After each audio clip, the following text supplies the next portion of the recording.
Today on the Critical Mass podcast, we're talking to the distinguished California State Assembly member, Isaac Bryan. Stick around. This is a conversation that matters.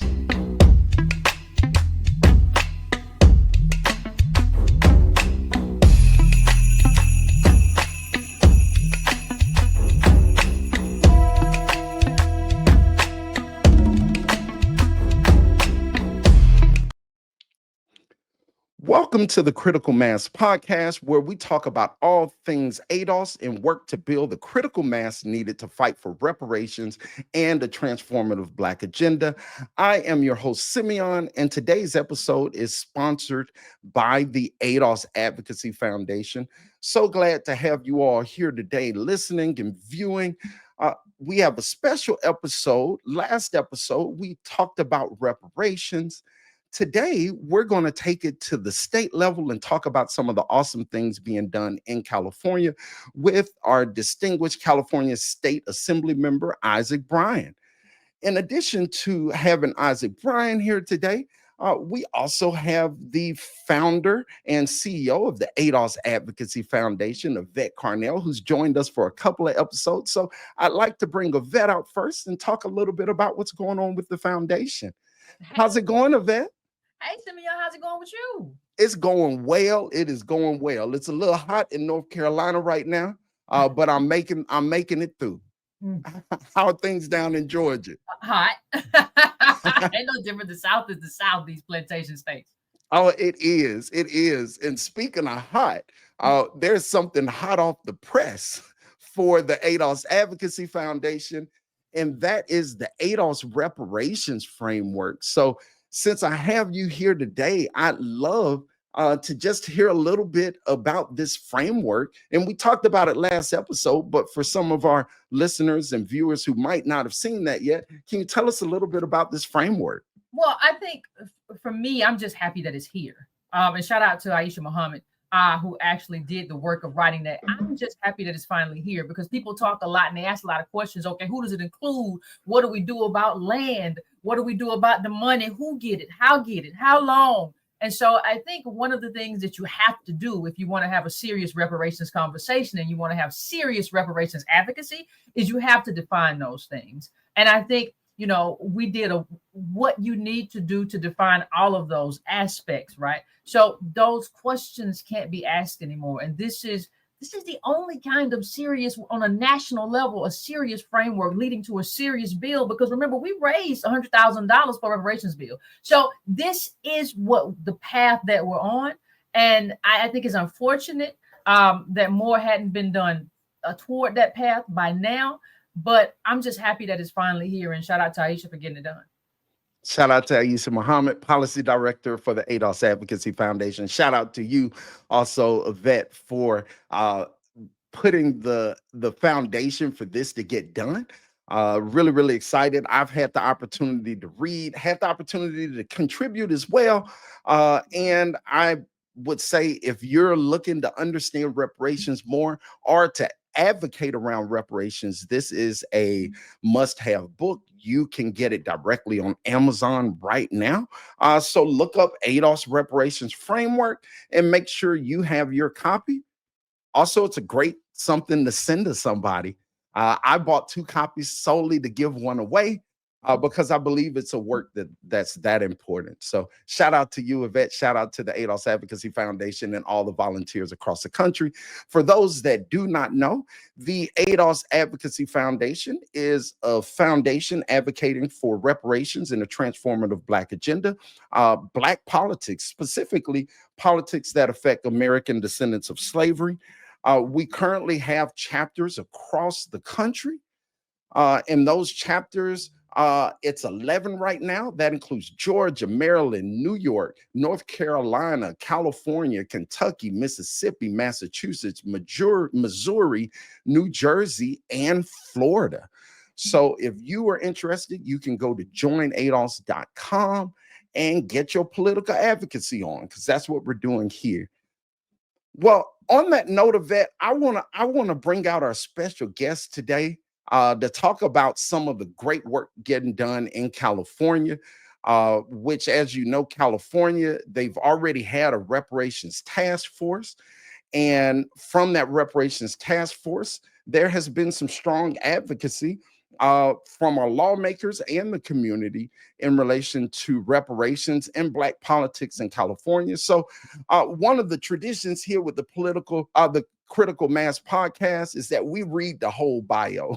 And so I'm about to read this whole bio of Assembly member Bryan because it's impressive and he's done some awesome stuff, and I want it to be heard by our viewers. Isaac G. Bryan represents California's 55th Assembly District, which consists of Baldwin Hills, the Crenshaw District, Culver City, Ladera Heights, Mar Vista, Del Rey, Palms, Pico Robertson, Beverly Grove, Mid Wilshire, and large parts of South Los Angeles. In the Assembly, Isaac serves as the chair of the Committee on Natural Resources, as well as the chair of the Assembly Select Committee on Poverty and Educational Inclusion. In addition, he serves as a member of the following committees: Government Organization, Judiciary, Privacy and Consumer Protection, and the Joint Legislative Committee on Climate Change Policies. In 2024, he was elected vice chair of the California Legislative Black Caucus after serving as the treasurer for 2 years prior. In the Assembly, Isaac secured funding to establish the Center on Reproductive Health, Law, and Policy at UCLA School of Law, the first climate change education center in the California Community College system at West LA College, a stipend program for previously incarcerated students to earn a living wage while attending community college, and hundreds of millions of dollars for other projects across the 55th District and Los Angeles. Isaac's legislative accomplishments have included phasing out the Inglewood oil field and establishing a community repair fund, AB 2716, ending prison gerrymandering, AB 1848, and ending punishing fees for parents with children in foster care. And that ensures they also, another one, I almost missed this one, ensuring access to menstrual products for incarcerated Californians and protecting survivor benefits owed to foster youth. Isaac is a community organizer, policy expert, and a published scholar. Prior to his election to the Assembly, Isaac led a ballot measure that brought millions of dollars a year to address racial injustice and strengthen communities in Los Angeles. He also served as the founding director of the UCLA Black Policy Project, a think tank dedicated to advancing racial equity through rigorous policy analysis. Additionally, while working for the city of Los Angeles, Isaac co-authored the city's first holistic report on the needs of formerly incarcerated Angelenos. For years, his academic and legislative work has been a powerful driver at the intersection of environmental, economic, education, racial, and housing justice. Isaac, his wife Lamar, and their Great Danes are renters in Leimert Park. Assembly member Bryan, welcome to the Critical Mass podcast. How are you doing today? I'm good, brother. What part of North Carolina are you coming from? I'm in the Raleigh-Durham area. Okay, So my wife is from Morganton. Okay. And then their family's all in Shelby, so that's where we go most holidays. Oh, see, the connections just keep happening. We already have the best hairstyle in the business, so the connections just keep happening. Let me add the hate. Some of y'all say the food ain't good. Yo, that's real hate right there. I'm not a big fan of some of the food. I will be honest. That's fair. I moved here from Georgia, but have thoroughly enjoyed my time in North Carolina.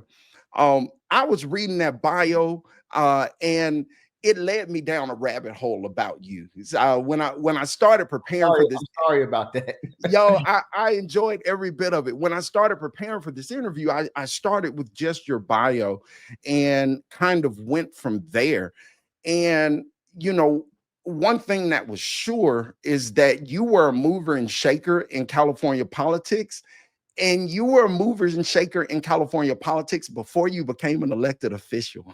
Right. And so can you tell us a little bit about what inspired you to move into politics? Yeah. So A lot of things. I knew the world was messed up as at a young age. My biological mother couldn't keep me. Got pregnant from an attack.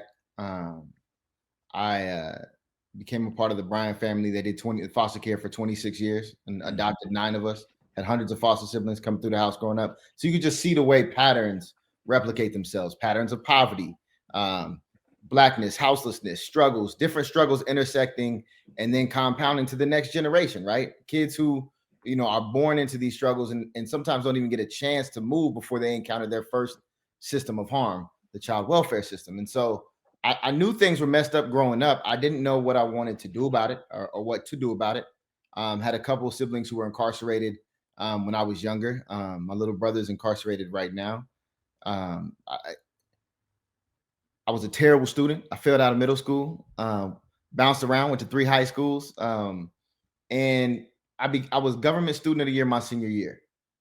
And that was like the first validation I think I ever had intellectually of being good at something, right? And so I struggled to get to college, went to a couple of community colleges and said, I'm going to study political science.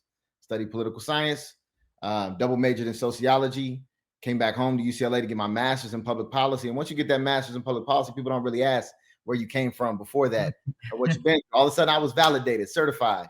And I didn't know I wanted to be in office for a while after that because I didn't like elected officials. I wasn't, my roots come in community organizing. I like showing up at your county meeting with 1,000 people and asking you not to build that new women's jail, which is a true story of how we stopped the women's jail in Los Angeles. But running for office was really just timing an opening in the neighborhood. And the people I was looking up to at the time, Shirley Weber and others, were no longer in the assembly. So it was like, you know what? Let me go ahead and throw my name in, see if we can pull this off. And in a field of 6, we took it out right in the primary with over 50%. Wait. Look, that's easy to skip over. I see Yvette's face, so I know what that's about. That's about that 50%. Yeah, we're not even gonna keep going. We gonna knock this out. We're gonna stop at the 50% because that speaks to community involvement. So how did you get there? I am playing this part because I didn't know about the 50%, but I can't go past that so easy. So how did you get there? We ran a really honest and rooted campaign. And I had some hard conversations with certain folks, that you would normally want to be very close to politically. I just wanted to be authentic to myself in that moment and let the community make a decision. I had just got finished running a ballot measure in LA County too. So my name was pretty hot at the moment. And that ballot measure was after George Floyd was murdered. A lot of people were like, what's the policy solution? What do we mean? All the sloganeering is great, but what are we doing policy-wise? And we ran a ballot measure that basically said we want 10% of the unrestricted money that LA County has, which is several $100 million a year. And we want that 10% to only go to youth development, small businesses, affordable housing, or alternatives to incarceration. And this was the special part, and the sheriff, the DA, and probation can't rebrand anything they do to fit in those buckets. So we want this money to actually go to the things that keep communities safe. We put that on the ballot. It was a charter amendment to the county charter, and we got 2.5 million votes. So I was coming right off of that in November, and the special election was in April. So there was a lot of momentum building, and folks had known me for a while. I had really been organizing at the county level, really been organizing at the city level.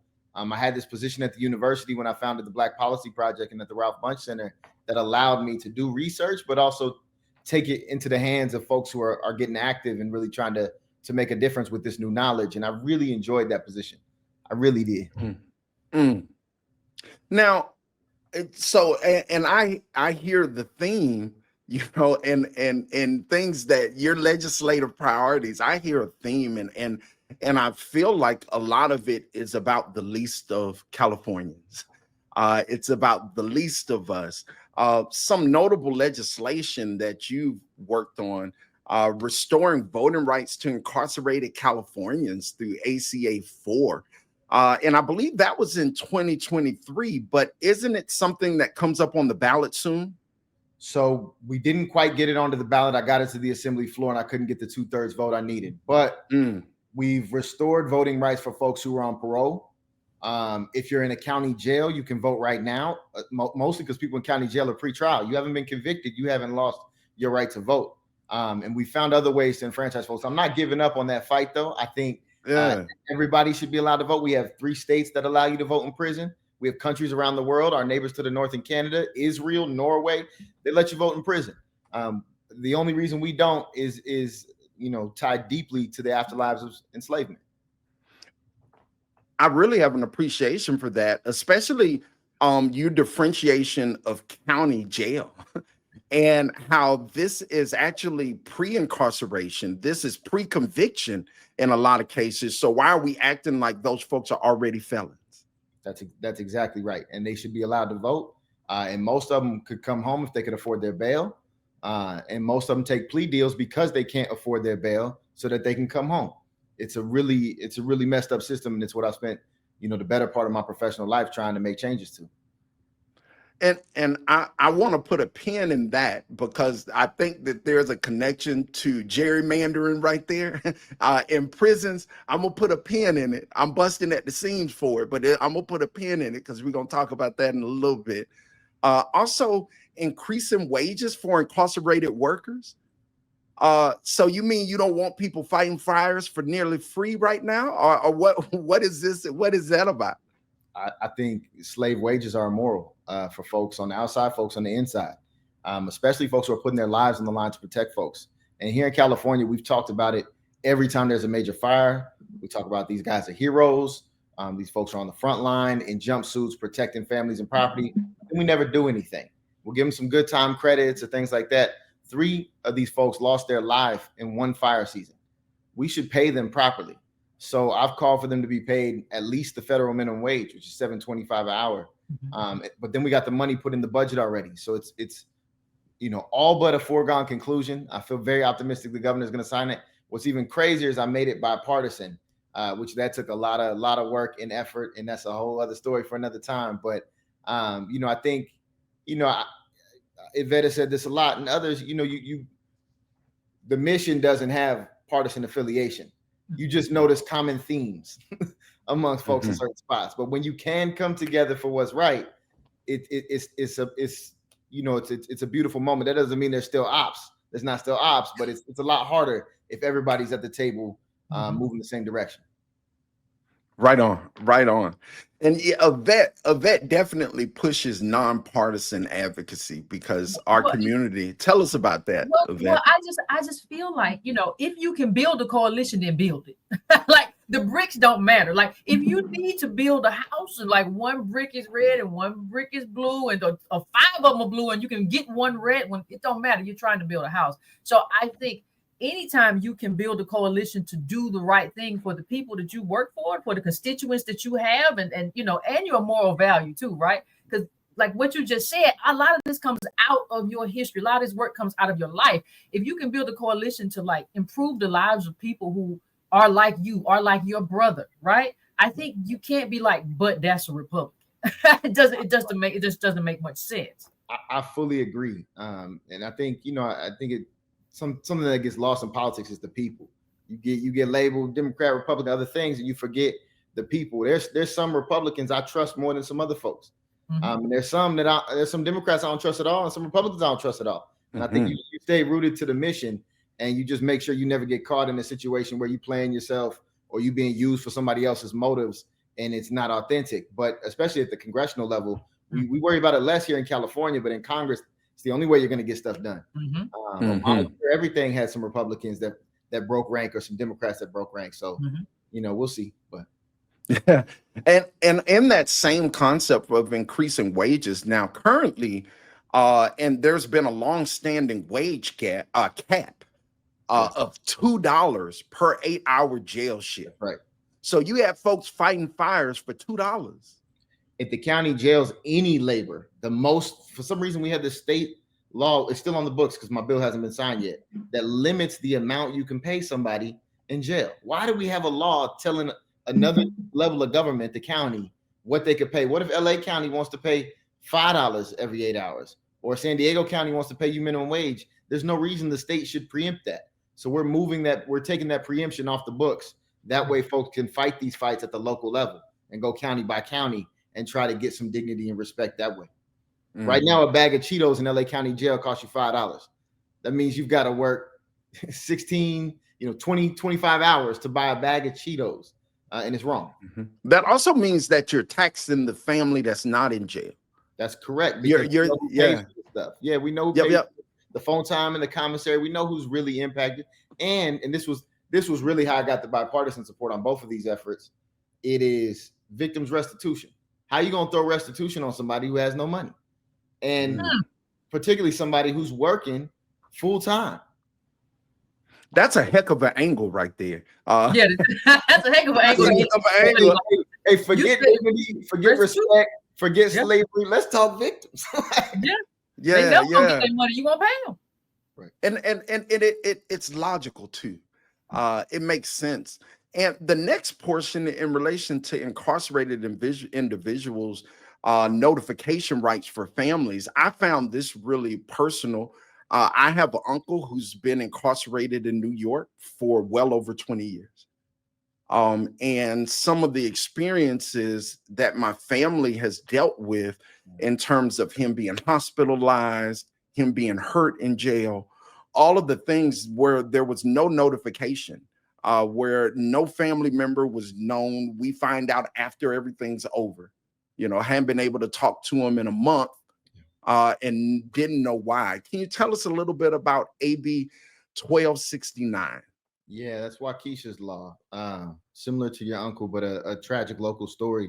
Waukesha Wilson, nearly a decade ago, she was arrested by LAPD. She was booked into a LAPD holding cell where she died. And the family was never notified. And they went to her next court appearance, and she just had zeros next to her name. And she failed to appear for the court appearance. And no one still had told them why. They had to call around on their own and eventually got connected to the coroner's office where they had to ask the coroner. And that is how they found out. And that's not the way it should be. For prisons to differentiate jails and prisons again, prisons in California that are under state law have a 24-hour responsibility to notify. But county jails and local LAPD lockups or local lockups do not, which is how they were able to escape this. So really, we're just bringing parity between what's happening in the state prisons and put that in county jails and at the local level. And we're doing it with Waukesha Wilson's family because I marched, many times in the streets chanting Waukesha's name. I went to police commission meetings and raised some hell. And the family has been fighting for justice all these years. And it's a very powerful opportunity for them to be seen in this moment in Sacramento. When they come to committee and testify, it's hard not to shed a tear, everybody in the room.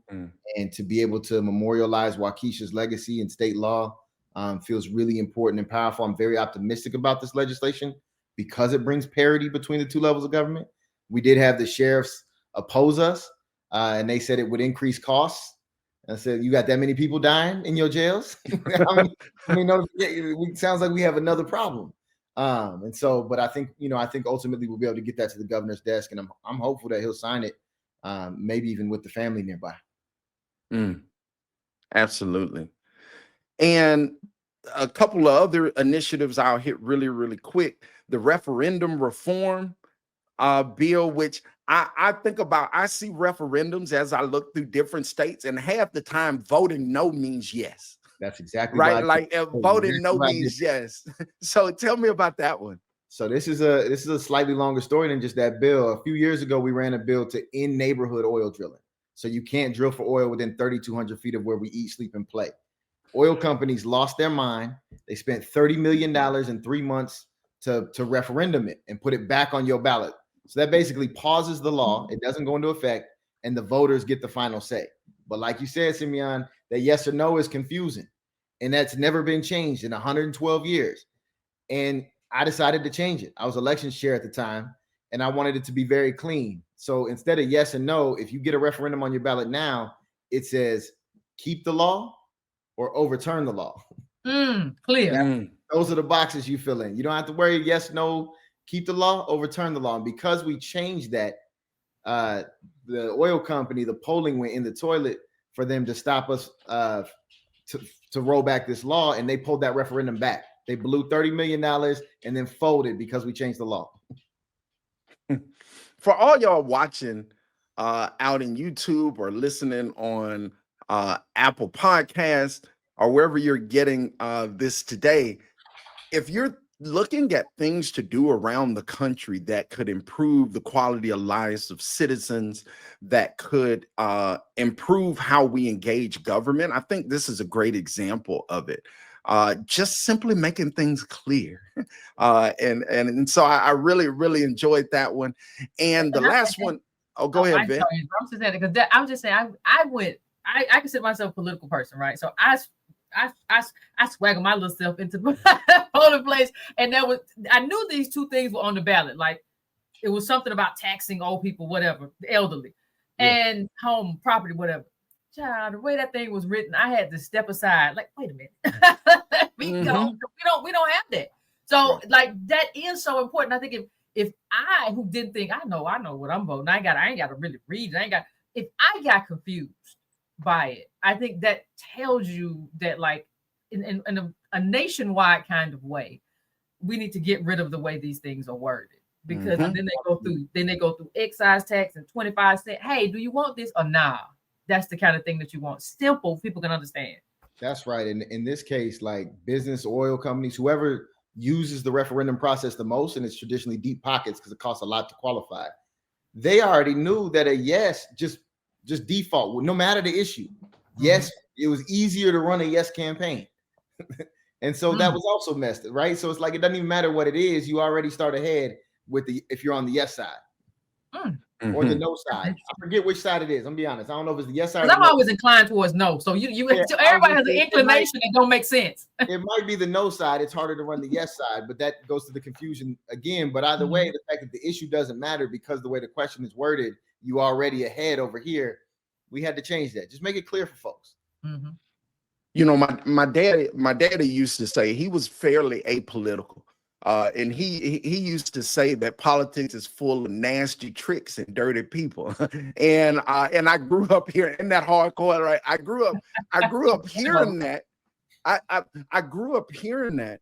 And at the same time, when I see legislators trying to make it easily understandable for people, to me, that goes against that and brings the people with the legislators in making a better California or whatever state you're in. And so I love that something is done to remove some of the trickery, because language, there isn't a bigger trickery that you can find in language. No, that's in the utilization of language to make things a little bit confusing. Even in terms of even in terms of remember about like how they do cigarettes. Like you were trying to figure out, is this thing harmful? And they brought out all these stories to be like, it's complex. And so if you show people something that's complicated, it's gonna be like, well, we don't know. As opposed to telling them like, no, this thing causes this. So I think even in politics, they just find a way to make it complicated. People get confused, and then the people with the deep pockets win, and it's over with. That's right. 100%. You know, before my daddy passed, he actually got a little bit more into politics. We went to vote together. I love that. We actually went to vote together, and I took him to his first time voting as an adult. And so, you know, I got to see the gambit with him, where he grew up, he was an Air Force pilot. And he said he saw the government lie about everything it did. And so he had a hard time being political.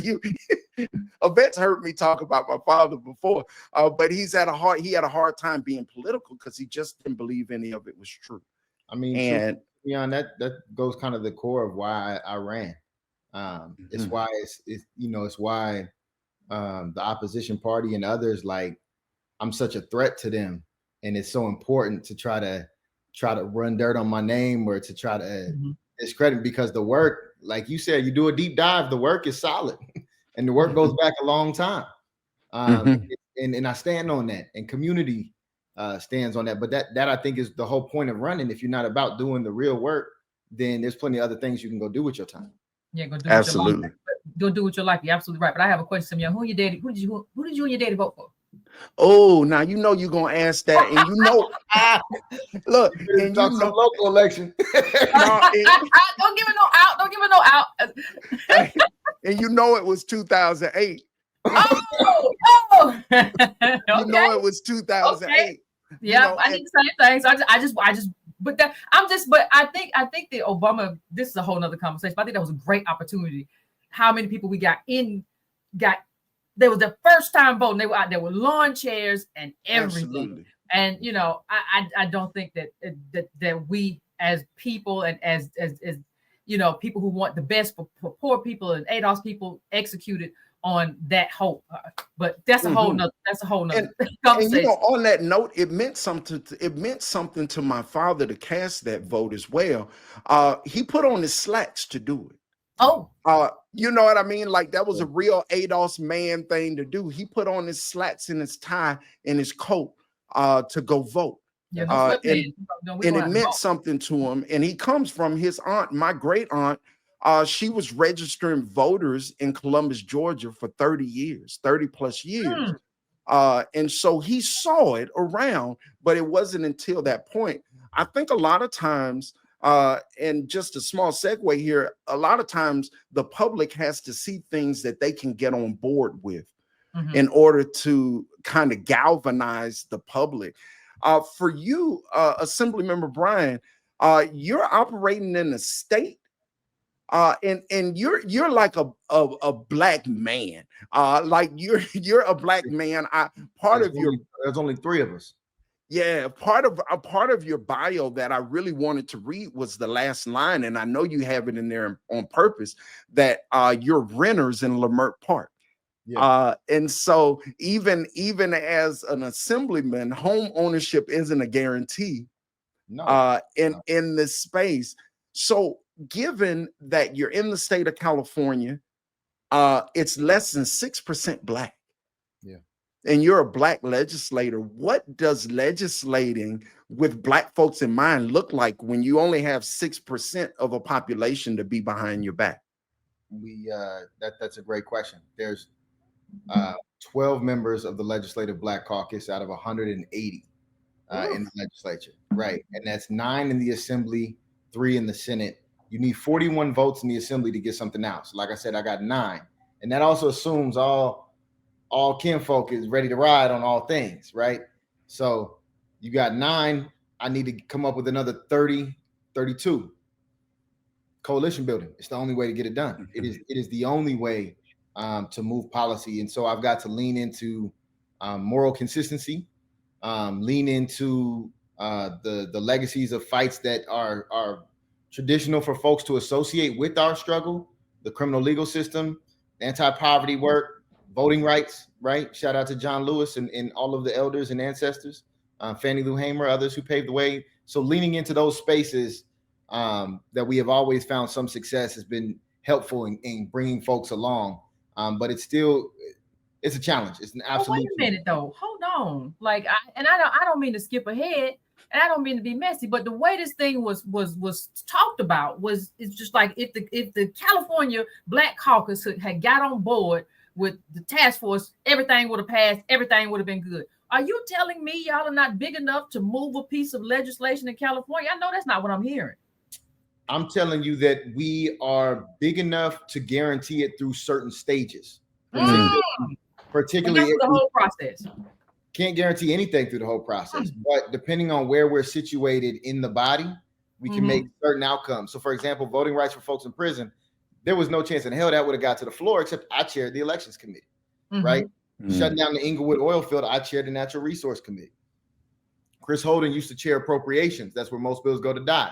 So during Chris Holden's reign, Black Caucus bills, we moving through appropriations, right? Yeah, somebody over there, yeah. Sometimes we've got great connections with House leadership, the Speaker and the Pro Tem. And when you've got that strong relationship, you can get kind of that guarantee, like, hey, can my stuff's going to move through? Can I get this through here? And then you get no guarantees at the governor. So there'll be times where I know I can introduce something and I'm sending it to his desk. I can guarantee that pathway. I got the relationships. I'm in the right place. I can't guarantee he signs it. He's gonna sign it. Yeah. I can do my best to make sure that the relationship is such that there's no personal reason he shouldn't want to sign it. But also I can do my best to explain the political reality surrounding whatever that legislation is and why it makes sense to sign it. Here's the traps around it. Here's where you could get hit, but here's where you could block with it. Here's what it here's who benefits from it, those kinds of things. I think being able to put that all in context helps the administration, because that's, they're not just weighing, costs and benefits policy wise. They're playing broader politics, especially now that California, is under the scope of DC. Absolutely.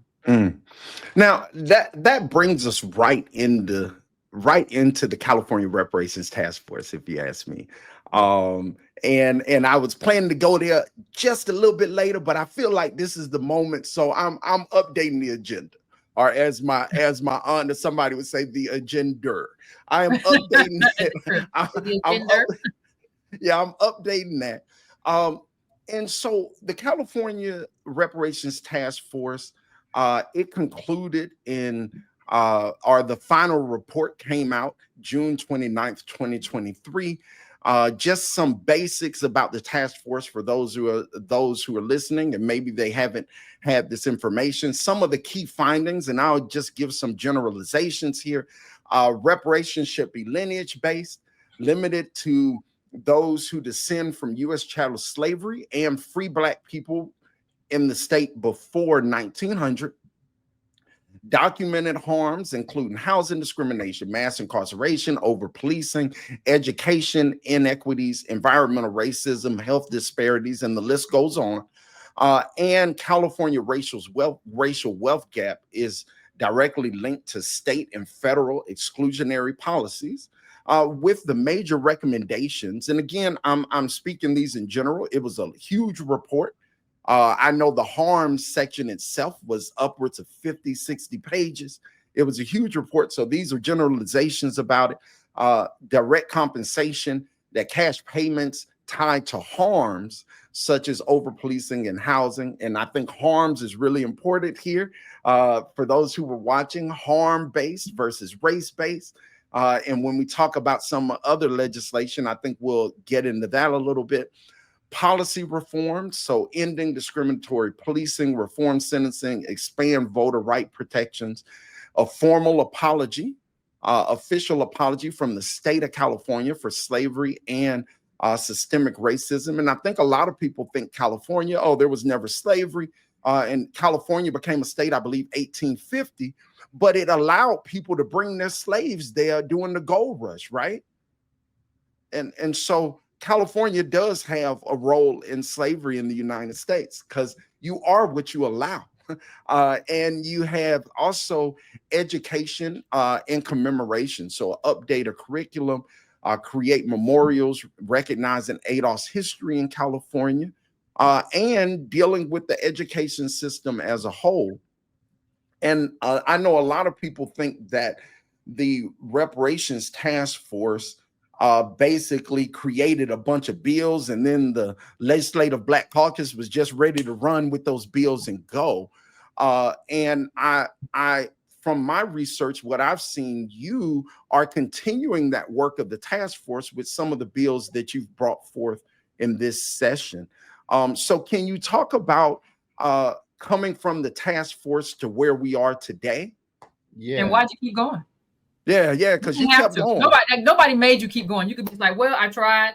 I put forth a really good effort. I got other stuff. I got. Yeah, I saw you called all types of names now, brother. You know what I'm saying? I'm not gonna, I'm not gonna act like that wasn't the case. I saw you called all types of names. I saw people who didn't even look into the bill saying horrible things.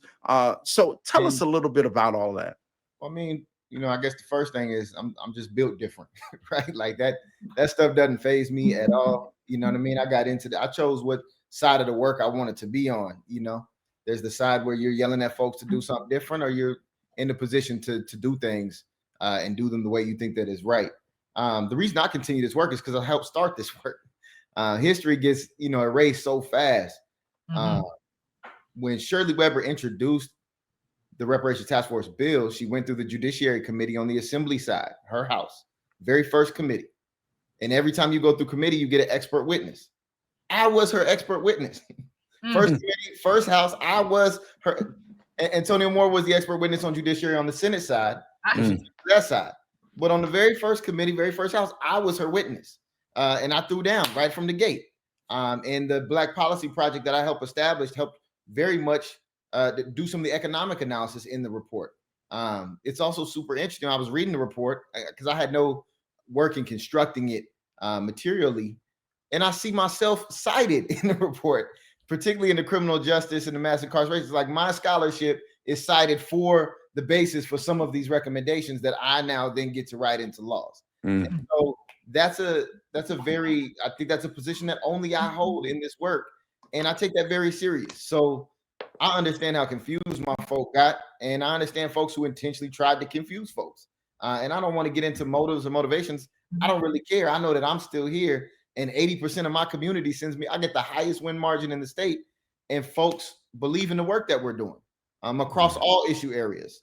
And so I feel like it would be a disservice to, the motivations that put me in this position to not try to continue this work forward, but to be smart about it, not to overpromise and underdeliver, not to get folks gassed up because you're on your way out the door because you turned out, not to, you know what I mean, not to launch a big press release and have a big press conference knowing you could never deliver that.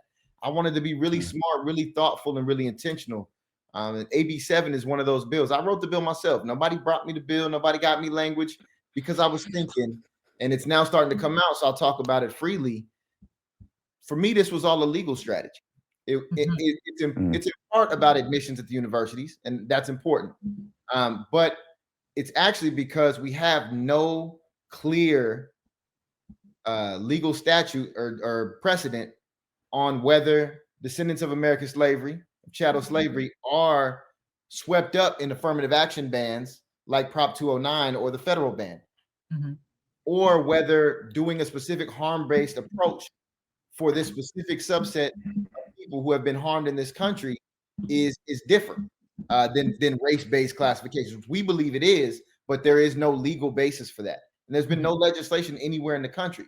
So my thinking at the top of the year was, all right, let me craft something that is very low cost so I can guarantee it gets to his desk. You can't say it costs money and we don't have it. Let me something low cost that I would be okay with getting sued on, have the state get sued on, just to affirm that this specific group is a wraparound on affirmative action and race-based classifications, because it is not race-based classification, because it is harm. So let me get that in. And the second I introduced it, y'all saw it, Ed Blum couldn't help himself. 24 hours later, I'm suing, I'm coming for him, and the bill has made its way through the legislature to the point where it's in the Senate Appropriations Committee, and I'm really optimistic we can get it to his desk. The challenge now is something I didn't expect, which is this kind of $1 billion ransom on UCLA in the way he's attacked higher education in such a direct way here in California that, folks are a little bit cautious, but that's the work on me to try to make the case for why you should still do this. This is counter pressure to the federal government. This is the kind of legal precedent that we deserve and need in this country. And also, if we don't pass something that establishes that precedent, you can never have resource allocation. You can't have resources or any kind of preferences until you get a legal basis. And it would be really messed up if you tried to go, hey, let me put cash in folks' pocket, in ADOS pockets, and then have that be the court case that goes down in flames. You don't want to overpromise and underdeliver. You want to build and keep building until you can do what you need to do. Well, I think you're talking strategy, because even during the civil rights, movement, when they went to court, and they went to court a lot, they had to continually kind of tweak strategy. And I think the strategy is right, because we saw the affirmative action case at the Supreme Court. If you read those oral arguments, you heard them say, hey, even the conservative justices are like, is somebody who just got here the same from Nigeria is the same as somebody who's been here forever in Alabama, right? And they were basically saying there's a specific kind of harm, and they were asking the Bloom and others, is this right? And they were like, no, that's not right. And it's just kind of like, I don't think you can say that, because it's just not true. We don't flatten other groups in this way. We kind of understand their harms. We don't look at a Chicano in this country who's discriminated against in this country the same as somebody who just got here from Mexico. So I think there are distinctions to be made among groups, and I think you have to try to take that path, and then, because then if it doesn't go right, then you have a whole congressional path. You have all kinds of stuff you can do. You have different ways to angle it. But I do agree with you that you have to, if we're going to talk about harm, we got to test that out. Because you don't want to get, like you say, all the way down the path and they say, this is illegal, it's unconstitutional. So you done did 20 years, 15 years worth of work only to get there and it's unconstitutional. So you have to lead up to a place. That's right. And, I tell folks too, because it's people who struggle with the disaggregation. It's like, look, we have Prop 209 and affirmative action bans. I'm all for removing those together. Like, you want to just do stuff to systemically help all Black folks, I'm down. Black and brown, poor folks, like, I'm down. But in terms of addressing this specific harm, this is also an important way to challenge the stability of affirmative action bans and of Prop 209. And it's important. I also like the way we structured AB 7 because placing it in the universities, as far as the consideration and the preference, allows for our constitutional scholars in the universities to get engaged. So we got Black lawyers who got tapped in. We got a bunch of Black faculty who have tapped in. We've got a bunch of non-Black lawyers and non-Black faculty who have tapped in. And California universities accept applicants from all across the country. So like I said, my wife, North Carolina, went to UCLA. That's where we met. So if this were to be, law and clear in California, that kind of preference doesn't just apply to Californians. And I think that helps aid the national conversation that is still happening as well. Especially we already have preferences for various groups. So I mean, how can you tell us? I mean, we talk, how many times have we talked about legacy admissions, right? We can have a special consideration. We told Stanford University and the private University of California, you can't do legacy admissions anymore and still get Cal grants. So Stanford said, well, take the Cal grants then. That means that what we're getting from these legacy admissions is more than what y'all doing with these Cal grants. That money. That's a heck of a statement. So for the audience, for those that don't know, AB 7, a bill out of California, authored by our very own Assembly Member Isaac Bryan, it deals with the fact that the California Constitution, it prohibits the state from discriminating against or granting preferential treatment to any individual or group on the basis of race, sex, color, ethnicity, or national origin in the operation of public employment, public education, or public contracting. And AB 7 essentially allows for consideration for people who descend from slavery. And we've seen this consideration in Yvette. You just talked about legacy admissions. We've seen them consider all types of things. And this bill essentially says, one, that this harm didn't happen to a race of people. It happened to a very specific group of people who descend from slavery in the United States, and ultimately moving past the concept of race in legislation and into a harm-based situation for American descendants of slavery. It also defines descendant of slavery in the legislation. And so it says, for purposes of this section, descendant of slavery means an individual who can establish direct lineage to a person who before 1900 was subjected to American chattel slavery and meets at least one of the following criteria. And those criteria were emancipated through legal or extra legal means, including self-purchase, manumission, legislative action, military service, or judicial ruling. 2, obtain freedom through gradual abolition, statutes, or constitutional amendments. 3, was classified a fugitive for bondage under federal or state law. 4, was deemed contraband by military authorities. Because remember, we weren't even human. We was contraband. We was just cargo or cattle or chattel, even more. Rendered military or civic service, rendered military or civic service while subject to legal restrictions based on ancestry historically associated with slavery. So this is the counter pressure. This is the counter pressure, because the pressure that's on now is for every institution in America, especially higher education, to say that had no impact and we have no duty to consider it. That's right. Exactly. So also the reason the costs are low, and I know there was some chatter about this, and it was on purpose. We also defer slightly to the universities by not mandating how they're supposed to do this, because if you mandate it, you have to pay for it. And by Mhm. once you pay for it, you get trapped in appropriations, or you give the governor an easy out. So we wanted to start with just very clear setting, codifying the legality of this in California law before we got into real structurally, how does this work? How do we actually show someone's lineage? How, and then further conversations about put it in there and then build on it. Yeah, it's exactly. Lay the foundation, have the court fight if you want, because it would be a Brown versus Board of Education type court fight in the reparations movement, because once it is affirmed that we can prioritize preferences or resources to this specific group of people, regardless of affirmative action bans and regardless of Proposition 209, you've got a whole different set of circumstances. You've got a whole, some people believe we already exist in that window. And your belief that we exist in that window doesn't mean we exist in that window. Mm-hmm. Well, and even if people would say we're post-racial, that doesn't mean we're post-harm, right? Mm-hmm. So saying post-racial would mean that there are some people in these various groups who do well for themselves. So there are people who are quote unquote ADOS or who are quote unquote whatever, ethnicity, and they're doing well. Okay, that means there's been some kind of matriculation by small groups up to the top. That doesn't mean we're post-harm as a group. And I think when you look at that data and that racial wealth gap, which is really a lineage wealth gap, what you find when you break it down and only look at us is that, no, we're stuck to the bottom. And that is because of not only slavery, but an accrued disadvantage and a racialized caste that came after there. And I think you have to have these kind of court cases to show, like, we're not talking about something that is racial. We're talking about some kind of harm. And I think that's the importance of this.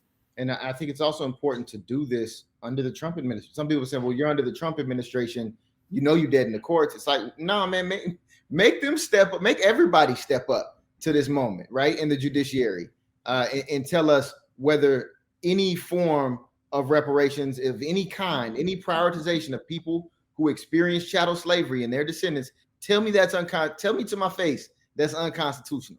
And we deserve to have that moment in this country.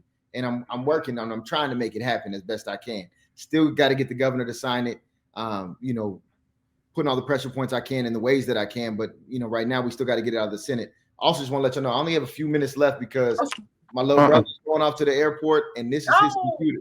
This is his computer. Okay. Well, we almost an hour anyway. Well, look, we're right there. Thank you so much. This AB7, we find it to be really important. You act like you're some type of lawyer or something. I ain't passed the bar, but I know a little bit. No, I appreciate you breaking down the angles that you have to come at this about, because I think people in their mind, because it was visible, there are 100 assembly members that are ready to go. And in all reality, we're having to scratch and grab for every inch that we get here. And we appreciate you doing the scratching and the grabbing for all of those inches. For those that don't know, go take a look up AB7. Assemblymember Bryan has some great news clippings as well as video out there around AB7. And it's such an important bill. And I appreciate you breaking down how this will cause that constitutional decision. It will cause that thing that allows a lot of the recommendations that maybe even the California task force had, it allows them to be centered in law. So I love that you're doing that. Real quick, before you go, I've seen your face in the news, okay? I've seen it recently. I'm talking about they had it. They had your face. The national news. I was like, wait a minute. Yeah, they had your face right there. And I know Governor Newsom is spearheading what I consider a high-stakes response to Republican-led gerrymandering. And you were talking about counter pressure. So I think this is a good example of counter pressure. And can you tell us a little bit about that? And for those that didn't know, gerrymandering, and I got a buddy that tells me that it's really pronounced Gary, but we all say Jerry, so I'm sticking with Jerry.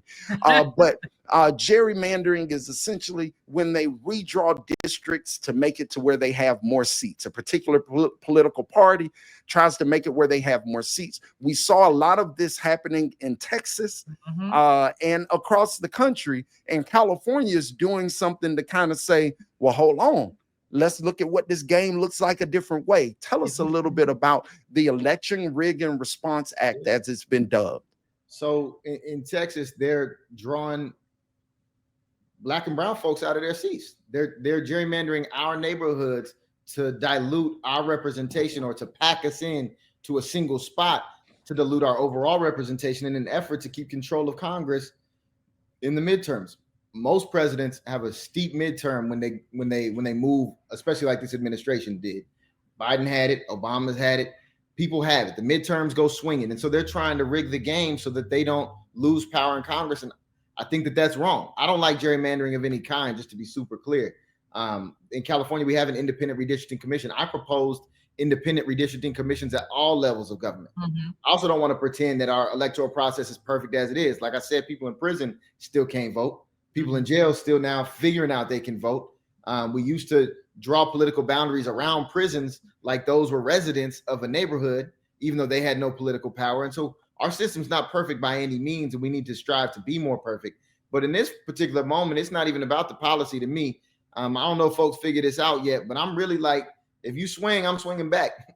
I never ran from a fight. I never ducked out and took a hit and didn't get back up, and never been afraid to throw the blows myself. So when you're doing it at a national level and the balance of Congress is at stake, it feels pretty righteous for me for California to say, hold up, Texas, y'all big and bad. We'll do that to y'all out here, and we'll make sure that we get more people of color, more Black folk, more folk who represent underrepresented communities into Congress. We'll take 5 seats from y'all and bump ours 5. We don't like it. We don't want to do it. We don't believe that's the way it should be done. But y'all struck first. And if you want to move like that, that's just how we're moving for now. Yep. Oh, this is how we do it. let's go. This is how we do it. We'll find out. Well, Assembly Member Bryan, I want to respect your time. I also want your brother to get to the airport and not miss his flight in the day of Real ID and all the hecticness that is occurring. We really appreciate your time. What do you want Californians to know? How can they help get AB 7 across the line? Stay active online, follow the work, and know that this is just 1 year of many years. I've got a long runway in front of me in the legislature, so do many of my colleagues. We're building something. Come be a part of building it. We'll have committee hearing days where we need folks to show up to the Capitol, so stay tuned in. But the only way to find out is to be plugged into the right listservs and to be following online so that I can make sure that we're staying connected. But these are not light lifts. It takes everybody. It can't just be me. It definitely can't just be the Black Caucus. It takes all of our communities across California stepping up. So particularly those of y'all that live in the Bay Area, you live in Sacramento, San Francisco, Fresno, Stockton, anywhere around there. Just pull up to the Capitol every now and then and let people know that you got their back. I love that. We're definitely planning to have some folks pulling up. I spent a little bit of time with our California chapter and members, and they talked a little bit about why AB 7 is so important to them. They said things like having us recognized in law is important, having our harms recognized in law, and that being able to impact how government engages with us today is important. So I know that there are people out there, advocates out there, ready to make a difference and ready to continue to be the wind at your back.